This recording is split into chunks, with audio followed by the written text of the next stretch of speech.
Today's video is going to be a book haul for May. I have so many different books to share with y'all. Oh my gosh, I've allowed them to pile up. Part of it was got my tax refund, and of course I was like, okay, I've done all of my work in terms of things. Now I'm just going to be able to treat myself.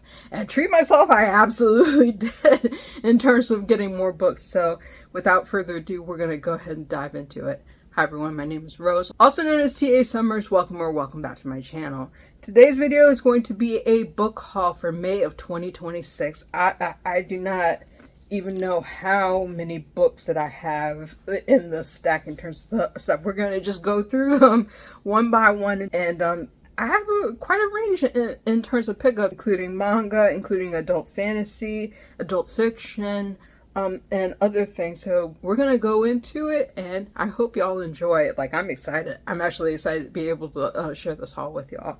So first things first, this was one of my most anticipated releases for this year, and it came out not very long ago. I'm in terms of I'm trying to finish it before the end of the month, but this is from L.D. Lewis. This is Year of the Mermaid, a adult retelling of The Little Mermaid. And look at how pretty this is. If I could show y'all even the inner cover art in terms of stuff, look at that. Look at that. That is amazing. I'm excited to be able to go through this and dive into it in terms of things, because I love retellings. I especially love adult retellings of classic stories. So I'm actually looking forward to see how this reimagining comes forward. But we'll see how it goes, and I will let y'all know my thoughts about it once I finish. I'm a little bit into it right now. I don't want to lose my place because I have the flap there, but I'm hoping that I can finish this before the end of the month to be able to give a full review on it. Second book, this was one that I found, I think, at a thrift shop in terms of stuff, and I was looking for old Karina Press books. This is from Therese Bahari. This is One Last Chance. This is an adult romance. I love the cover of this. I knew I wanted this to have this in my collection in terms of stuff, in terms of reading more black romance. I've read from Therese Bahari before. I have not read this particular book, but I'm looking forward to being able to reading it and giving my thoughts. But definitely can't go wrong with more black romance, for sure. Next book is an adult fiction title. I expressed disappointment on reading August Lane, but I knew I wanted to read this author's other work, The Art of Scandal. I have it as a galley from NetGalley, but I wanted to own the paperback version, which came out probably a while ago in terms of things, but I love the cover of this. This is the original cover up for your reference in terms of what it looks like, but this is the paperback copy design of the cover. I like it. I like it a lot. So I'm looking forward to actually finishing this and giving my thoughts about it. I actually I've read a little bit into it, and I actually like it a little bit better than August Lane in terms of things, but we'll talk about it. I'll give my thoughts about it and let y'all know how it is. Next book, I think, might be the only middle grade book that I have, and this actually won the Coretta Scott King Award, and I think it was actually honored at the National Book Awards as well. But this is Will's Race for Home by Joel Parker Rose. This is the cover for your reference. It's in paperback now, and I'm very excited to be able to read this. I told y'all I'm trying to read more middle grade. I am absolutely trying to read more middle grade, because middle grade is cooking. Middle grade is absolutely cooking, and I'm excited to be able to read even more titles in the age group in terms of things. And I've heard a lot of good things about this one, so I will let y'all know and give my thoughts about it. I don't know when I'm going to be able to get to it, but I hope to get to it as soon as I possibly can. Let's see, this next book is also another one that was on my highly anticipated list, black romance, and I loved one of the books that I read from this author before. It made my best of 2025 list. This is The Art of Loving You by Natasha Bishop.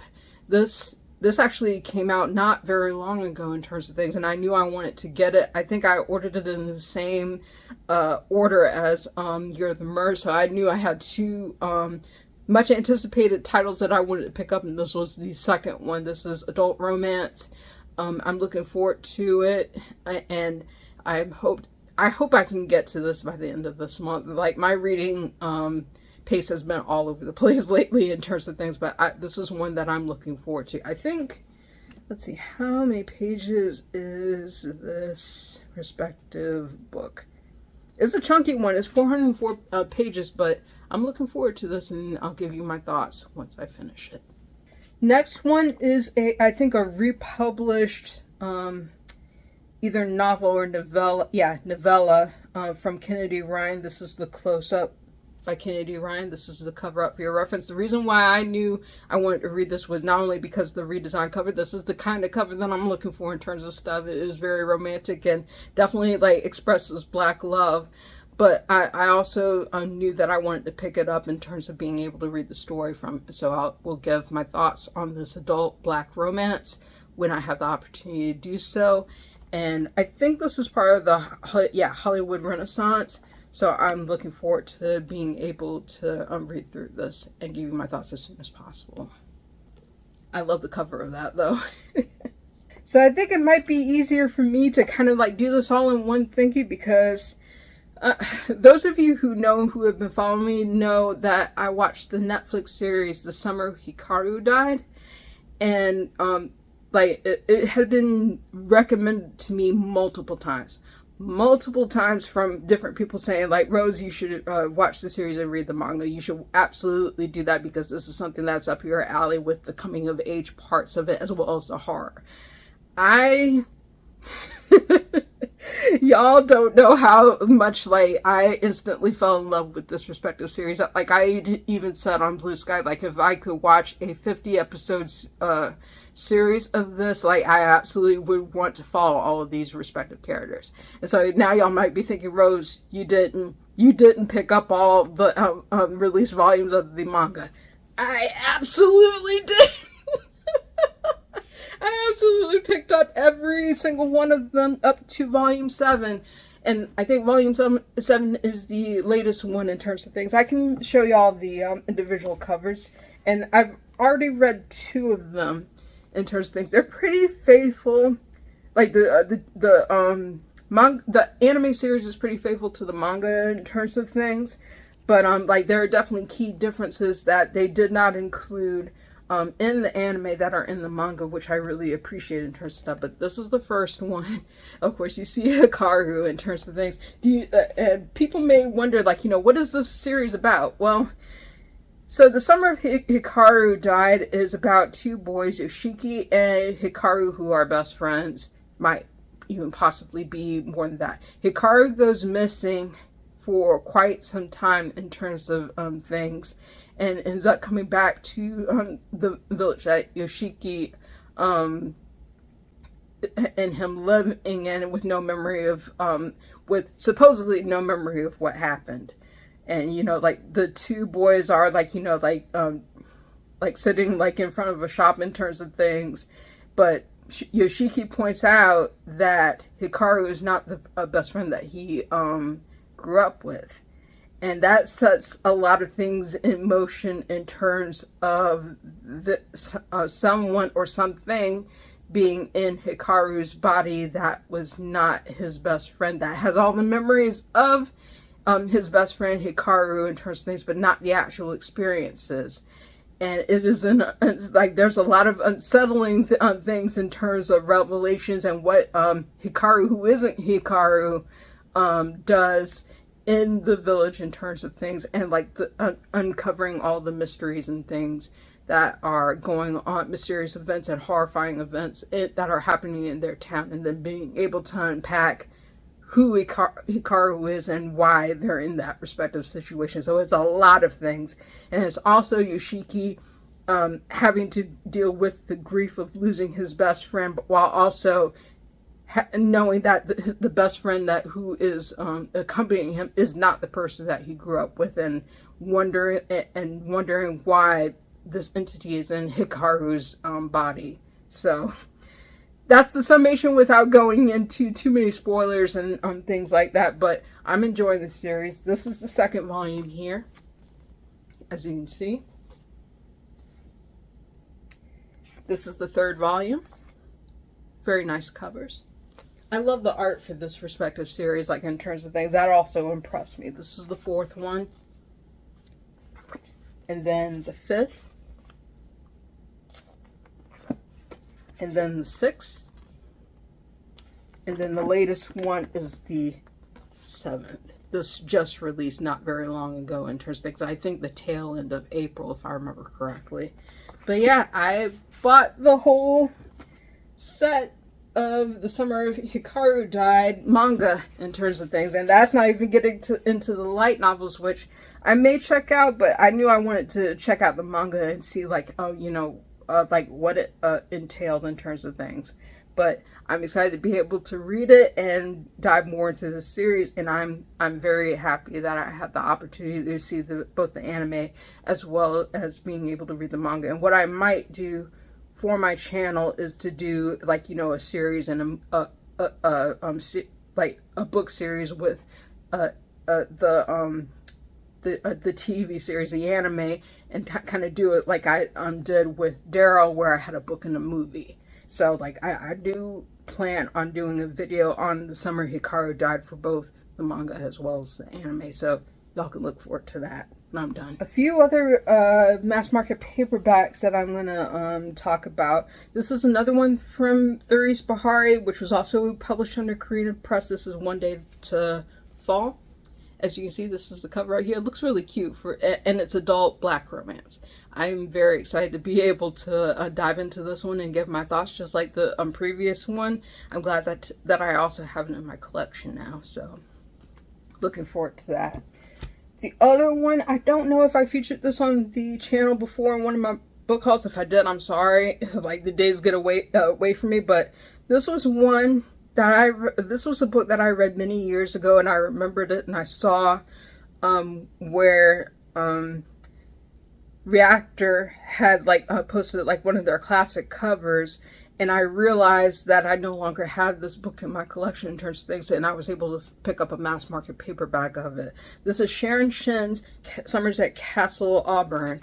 This is the cover up for your reference. This was actually a very lovely story, if I remember correctly. It has been a long time since I've read this. Like, I don't think I've read it since it came out. So, like, this was basically like a long time ago that I read it. I've never written a review on it. I don't even think I put this as read on my Goodreads, which I need to change. But this is getting a rereading. I'm excited to be able to get to it and give my thoughts on this fantasy novel. And I'm very aware of Sharon Shin's work in terms of stuff. I've read a lot of Sharon Shin's previous work. It's just been a while. It's just been a while. But I'm looking forward to diving back in. All right, 2 more books to talk about in this haul, and then I'm done. Another manga, and I had been waiting for the sequel of this. I read the first 2 of this respective series by Aoi Makino, and I know that I've talked about this on the channel before, but this is Not Your Idol. This is the volume 3. I have not picked up this series in a long time, so I'm definitely excited to be able to get back into it and give my thoughts about it. It has a lot of very heavy subject matters in terms of a recovering idol who had suffered an attack in the first volume of this respective series, and aspects of this. There are some aspects of it in terms of things where I didn't care for the execution as much, but we can talk about that more once I do another video and catch up with this respective series. But I love the artwork, and I'm looking forward to being able to see where this goes in terms of how events unfold for the characters in terms of things, without going into too many spoilers. And then the last one, this was one that I had told several people that when I was going through some of my the previous copy that I had of this was at my parents' house, and it was water damaged, and unfortunately it was unsalvageable. So I was able to find another copy of this book from an author that I admire who passed away many years ago, and I've talked about him on the channel before when I was talking about urban fiction, him being a pioneer of that, Eric Jerome Dickey, who I've talked about on the channel before. But I did pick up Milk in My Coffee, and this is the cover up for your reference. It's not the illustrated cover, it's another issue of this respective story, but I have not read this in years. I have not read this in years. It's actually been quite a while since I've read it from Eric Jerome Dickey, but I'm excited to be able to dive back into his bibliography and give my thoughts about his books on the channel in kind of a dedication way. So I'm looking forward to being able to read this, and I'm glad I have it in my collection.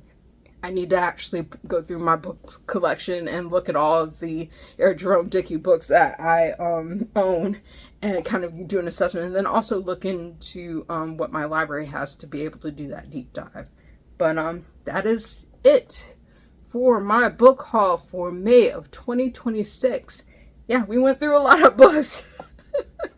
But I'm excited to be able to get to all of them and share my thoughts with you all about them. So if you made it this far, thank you for watching. If you like this video, please give it a thumbs up. Hit the subscribe button, hit the notification bell to be informed of when I post new videos.